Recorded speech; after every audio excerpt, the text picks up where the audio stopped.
two presentations this afternoon. Please note you don't have a copy of the slides for these presentations, but everybody will get a link to all the presentations who's here, so please don't worry about that. And as I said to you, at the end, we've got two presentations now. At the end, we are going to endeavour to answer as many of the questions as we possibly can from this morning, so people are not going home with their questions unanswered insofar as is possible. So, without much more ado, and we have to be finished by 5 o'clock, that's the other message, because I know there's an area managers meeting or something exciting, so we're going to do that and get finished. We have our timekeeper, everything is ready, and I'm going to find, if I hope, Noel Kelly, who's around somewhere. Noel is our Director of Education and Welfare Services, and he's going to do the next presentation.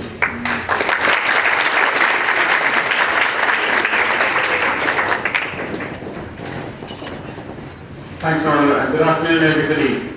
I'm new to the organisation, and I didn't know what the culture and norms were, so I brought a tie with me, and I was watching this morning. Fred came without tie or jacket, and Jim came with both, so I said I'd come with half, just the jacket. Hopefully you'll accept that. I suppose it's a great opportunity for me to be here today, a couple of months into my role as Director of Education and Welfare Services, and first of all, let me welcome all my colleagues here, because quite a few colleagues from the sector are here. And it was also great as well during the workshop sessions to hear all the positive reflections on the role of school completion, homeschool liaison and EWOs. So, and certainly we are committed to working as part of the wider Tuesday family, and that's a message I want to get across, that we're all part of this family, we're all dealing with the same families and the same children, so working together we can do better. Now what I'm going to do is I'm making a dangerous assumption here, because I'm new, that maybe not all of you will know what's going on in the education welfare sector, so I'm going to talk to you a little bit about the different parts of our programme. There are 3 component services at the moment within Tuesday Education Welfare Services, and we operate under the Education Welfare Act of 2000. If this microphone is in the middle, I can stand in the middle. And the 3 component programmes are homeschool, community liaison, school completion and education welfare, which is the original statutory service, which is around school attendance. Also, as Nora mentioned, time is important, so I am going to be rushing a little bit because I've been told by Nora that she will tackle hard if I don't get off here within 15 or 20 minutes. So the homeschool community liaison scheme, I suppose I've been fortunate that I have been a homeschool liaison teacher, and I've also managed the school completion project, so I've seen it from the ground, where in the operational side, so it's quite interesting to be at the other side now. This programme was established in 1990 as part of the Department of Education DESH programme, which is the Delivering Equality in Education in Schools. And the thrust of it is to promote and develop partnership with parents, teachers and communities to enhance pupil outcomes. So it's really about an effort to engage with parents, get parents involved in the school community and value the contribution of parents. And as a parent myself, I'm absolutely convinced that we all have heard that parents are the primary educators. They are the primary educators, and children learn way more at home than they'll ever learn in school, so it's really important that we support parents in that role. Unfortunately, the DESH programme is limited in that we have over 4,000 schools in the country. So the homeschool liaison scheme at the moment works across 500 plus schools, and these are all schools that have been designated with DESH status, and DESH status is awarded based on the cohort of children who are attending the school. In the current DESH review, the Department of Education are also mapping on the census data, so not alone will it be the school determining what its status, the local environment, so literally whatever the census status is going to determine who gets DESH status. And we are told that there's likely to be another 60 or 70 schools coming into the DESH programme in the next couple of months. We have 400 coordinators, and these are all members of staff of their schools. So they're teachers who an extra allocation is made to the school, a teacher is employed, and that teacher then is released from teaching duties to work with parents. And the tasks that they do is primarily working with adults in the child's life to empower them so that they can better support the child. And currently, the HSCL scheme is managed by 3 national managers. So we have 3 managers who are seconded to us from the Department of Education, salaries paid by the Department of Education, and they're part of the management team of EWS. The school completion programme was set up in 1997. It was then called the Early School Leaver Initiative, but in 2002 it became the school completion programme. And the aim is to increase the numbers of people, kids staying in school to completion of senior cycle. And senior cycle is leaving cert or equivalent. We have SCP operating in 470 primary schools and 224 post-primary schools, 124 projects nationally. And each of these projects is funded by TUSLA, so we don't actually directly manage, we fund them. They're all under service level agreements with us, and they're managed by local management committees that are usually representative of education and the other partners who operate in the community. Currently, we don't have a management team at the national level, so Feroica have been contracted in the last year to lead on the management of school completion and also on the delivery of continuous professional development. And that is a partnership that I have to say that is working extremely well. And the third leg of our stool is the statutory school attendance service. Originally, this was located in the local authorities or with the Gardaí. And I can remember when I was teaching in Darndale, it was the Gardaí because Darndale wasn't for whatever reason, it fell outside the local authority area. And I can remember the most effective school attendance officer we had was a sergeant called Barry Moore. And Barry used to come into school on Friday and he would collect the names of all the children who had run into difficulties with school attendance and where we had tried everything possible and we couldn't get the kids to come to school. And Barry did his school attendance calls between 6 a.m. and 8 a.m. on Sunday morning. He said it took a while to get an answer at the door, but he usually didn't have to call twice because he certainly was delivering a message. Currently we have 4 regional managers and 3 of them are with us here today. 10 senior EWOs and 75 EWOs. So that's scattered across the country. Now if you average it out, that's about 50 schools per EWO. So if you do the maths on it, it's a very thin spread of support. And all schools are required to make referrals to our service when a student has missed over 20 days school. And also schools have to inform us of their intention to expel a student. And so far this year, since the 1st of September, we've had 37 intentions to expel. So we're only 2 months into the school year, so that's an interesting statistic. And it seems to me like there's a league table with some schools that are trying to fight each other to see who's the best at it. Now I'm just going to skip this slide and come back to it because there are some really good statistics on school attendance in Ireland. At the moment, 91% of children complete the leaving cert. So that's a fairly phenomenal statistic. We're 8th in Europe, so of the 28 countries in the EU, we're 8th. So we're doing quite well. And that's up from 83% 10 years ago. In DESH schools, and these are the schools that our school completion and homeschool liaison service focuses on, the completion rate is now 82%. And I think the figures here are even more impressive. It's up from 68% in 2001. So it's literally a 14% increase, literally 1% per year. In the late 1980s, when I got involved in this work, we were very concerned that we had hit a glass ceiling. And I was involved in a committee with the National Economic and Social Forum, and there was nearly an agreement that we weren't going to get school completion past 78% as it was then. Some of this is down to changing economic factors, some of it is down to the economy, and quite a lot of it is down to the massive changes that have happened in schools. When I started teaching in 1981, the most seismic shift that happened was corporal punishment was stopped in 1982. And I guarantee you, if you look around the room here, with lots of parents in the room, anybody with school-going children at the moment, none of our children have experienced what I experienced and what many of the older members of our team here experienced when they were to school. So school is a really nice place to be now, and the experiences that children are having are just so much more positive. So I think there's real potential to increase that 91%, but I think what we have to be very conscious of is the 9% of children who are not completing, they've got complex needs. So it's not simple needs anymore. These kids have very complex needs, and they're not just school-related needs, they're welfare-related needs, they're family-related needs. And we've got particular communities where rates are really low, particularly traveller and Roman communities at the moment, that we're very concerned about. Now, we need to go back. So integrating of our services, so I suppose the challenge and the job that I was handed to do when I came in, because this has been on the cards for 7 years, I think, and people, sometimes schools have a long lead in, but we really need to make it happen now, that these 3 services work hand in hand on the ground. So we've got lots of practice evidence that locally they work seamlessly together, but that has to become the norm nationally. So what we're planning to do over the next, and again I was delighted that Helga Stone, I told her this morning, saying this is a 2 to 4 year process, so integration and change isn't going to happen in 5 minutes, it's going to take a few years. But our clear target is that these 3 services are going to be integrated within one management structure, within one operational structure, and also integrated fully within the wider TUSLA family. And at the moment we're working on putting an integrated management structure in place, And hopefully, I think all going well, Tusla Recruit should be advertising a few positions for us this week. So again, if you're interested in working in our team, this might be your chance. Okay, so I suppose it's important to hear, and I mean at the workshops I think we saw some really, really good examples of the things that can be done to support children to stay within school. So what are the kind of things we're doing? And this is literally just a snapshot. We're engaging with families before the children even arrive in school. So our homeschool liaison teachers are doing work with families and children before the kids even arrive in primary school. And also during and after the transition into primary and post-primary schools. At the moment, virtually all children in Ireland transfer to post-primary. That was not the case 20 years ago. We're supporting families to be actively involved in their children's education, so getting parents to feel that they have a role to play and that they can do whatever they're able to do within their capacity to support their child. Obviously, attendance is really important. We're monitoring, tracking and supporting better school attendance. Supporting families where school attendance becomes a concern.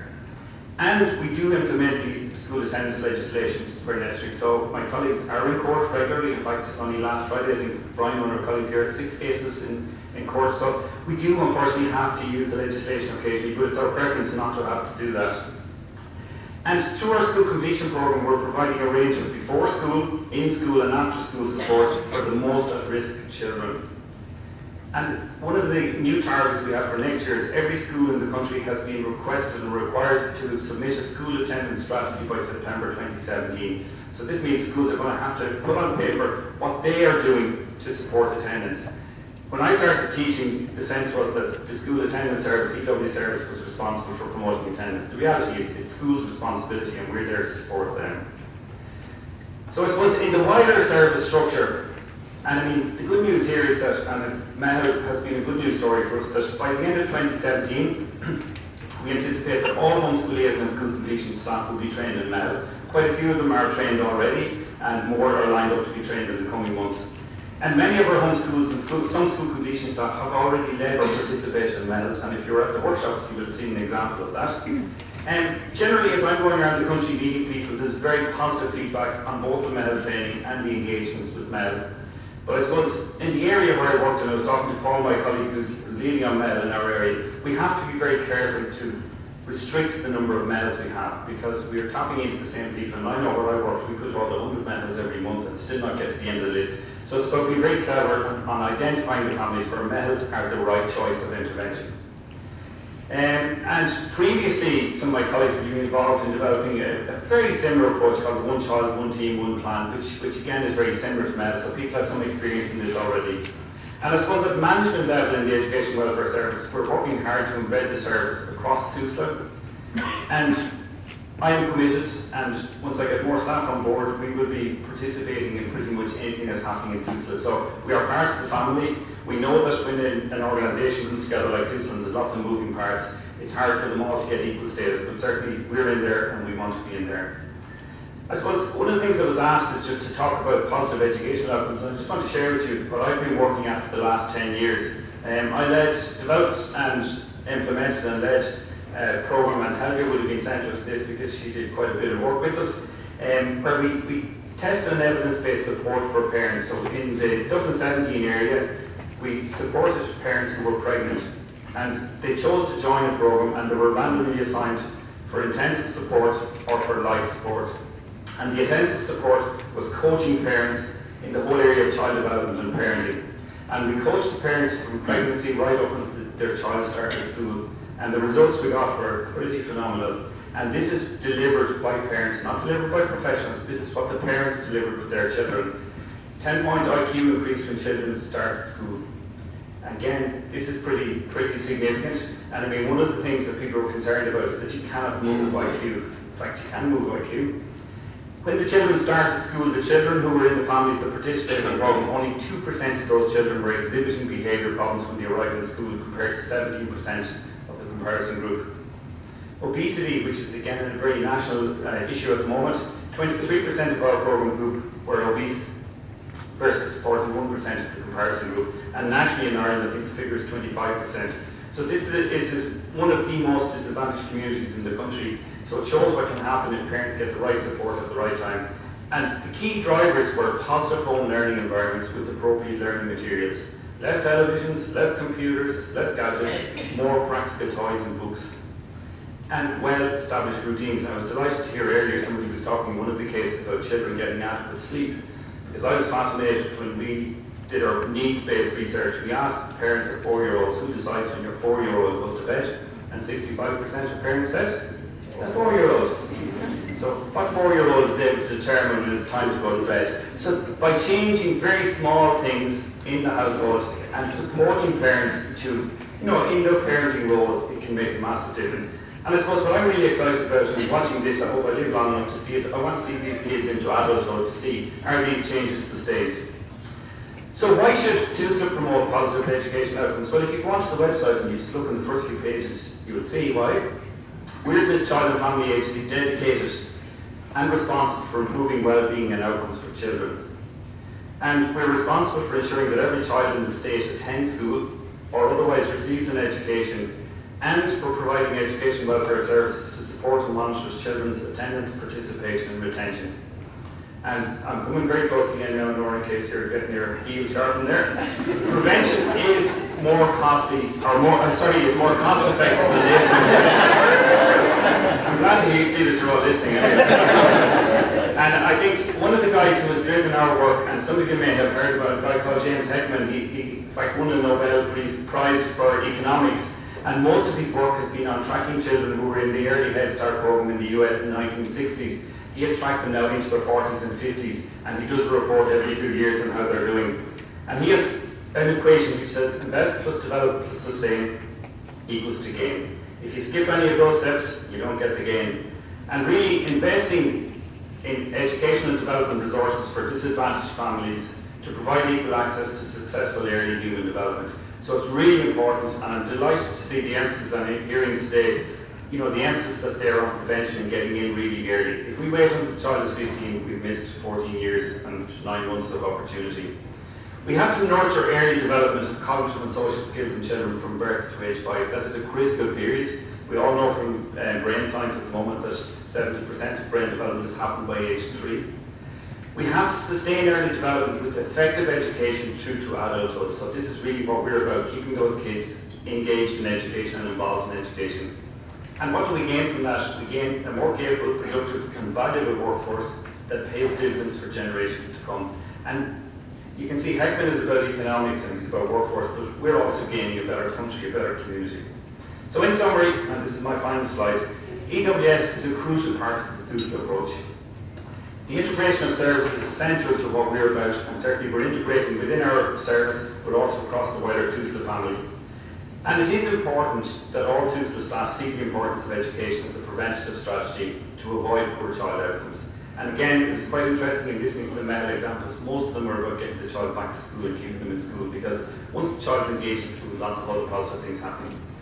It's universally accepted that education is the strongest protective factor against lifelong poverty. Most people are in poverty because of poor education. And I suppose one of the strengths that we're bringing to the whole party here is that we already have a strong relationship with most schools through the work of our 3 strands. And this opens all kinds of doors of opportunity for TUSLA.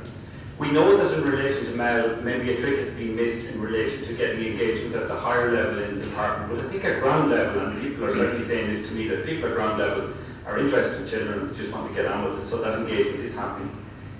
And I suppose our services address both child welfare and child protection, because ultimately schools are the places where children are most days. So again, there's a really strong bond there. And what's happening in schools is really positive for children in most cases. And I suppose it's also important, and this is one of the arguments that I'm hearing, is that these services should be located within education, but they don't belong in TUSLA. But the reason they belong in TUSLA is that we have to have an advocacy voice that is not embedded in the mainstream education system, because if the voice is embedded within the system, then it's very restricted. And it's important that we ensure that children are given every support to succeed. So sometimes we have to push against the system. Our staff have to challenge schools, have to challenge principals, have to challenge norms, and that's correct, because that's the same thing that you're all doing when you're trying to solve a problem for a child. You have to sometimes push back the wall. So that's all I'm going to say for today, because I'm conscious I'm on the clock, and can thank you all for listening.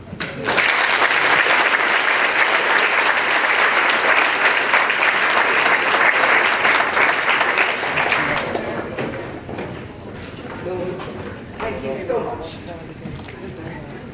Thanks so much, Noel. That was just excellent. And I hope you all enjoyed the explanation around what Education Welfare Services are doing and their role in PUSLA. Don't forget now, you still have your key messages and your remains unanswered. Go back to find them here. Okay. There may not be time to get to those this afternoon, but there is an opportunity to get to them tomorrow. Okay? So it's really important that you continue to fill out your sheets for your key messages from Noel's presentation. Some of mine were, and I was delighted to hear that Noel is saying very strongly, we are of the one family. The importance of education in Ireland has long been recognised as a key way out of poverty for children.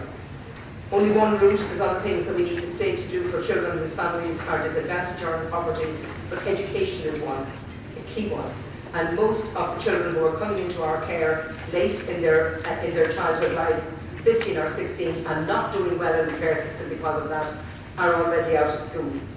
And the notion that we have 30 notifications already since September to expel young people from the children and young people from their schooling is quite a stark one, I think, and something that we need, as Noel said, to advocate on behalf of those youngsters, keep them in school. And the MEHL seems to fit in very well like that. Integration is the key, he said. Prevention is cheaper than later intervention. And we know the later we intervene, the more and more expensive it gets, and the poorer all of the outcomes are. Most of our young people, whether they're in the care system or known to us, or whether they're just citizens that haven't come to our attention who end up in prison, the expense of that. And we also know that the outcomes for them can be very poor, although we never, I hope, write any individual off. Okay, nurture early development, and another one that I made a note of here as